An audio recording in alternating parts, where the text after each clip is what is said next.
অবৈধ জেদ্দা হাউজিংয়ের বিরুদ্ধে আবারও প্রশাসনের কঠোর অ্যাকশন। ৯০০ বিঘা ৩ ফসলি জমিতে অবৈধভাবে আবাসিক প্রকল্প, কৃষকদের জমি দখলের অপচেষ্টা, শেষমেশ নেমে এলো প্রশাসনের মোবাইল কোর্ট। গাজীপুরের শ্রীপুরে আবারও প্রশাসনিক হস্তক্ষেপ।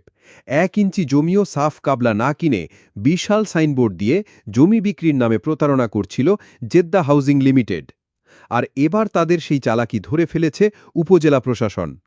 শ্রীপুর উপজেলার ৭ নম্বর কেওয়া মৌজার পাথারবাইদ নামের এলাকাটি, যা স্থানীয় কৃষকদের জন্য গুরুত্বপূর্ণ ৩ ফসলি জমি, সেই জমির মাঝখানেই হঠাৎ দেখা যায় জেদ্দা হাউজিংয়ের বিশাল সাইনবোর্ড। পিছনের যে জমিগুলা দেখা যায়, এই জমিগুলা আমাদের এবং আমাদের পরিবারের জমি। এই জমিগুলা জেদ্দা হাউজিং নামে একটি হাউজিং কোম্পানি, তারা অবৈধভাবে এই জমিগুলা দখলের পায়তারা করছিল।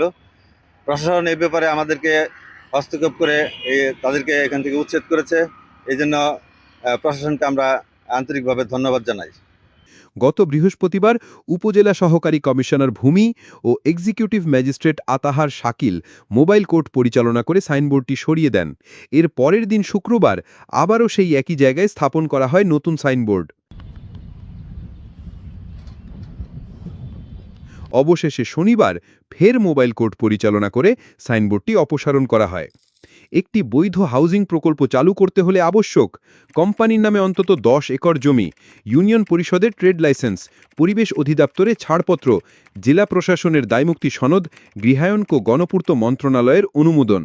কিন্তু তথ্য অনুযায়ী জেদ্দা হাউজিংয়ের কাছে এসবের কিছুই নেই, কেবল ইউনিয়ন পরিষদের একটি ট্রেড লাইসেন্স ছাড়া। স্থানীয় কৃষকরা এখন প্রশাসনের দৃষ্টি আরও স্থায়ী ও কঠোরভাবে এই ব্যাপারে চায়।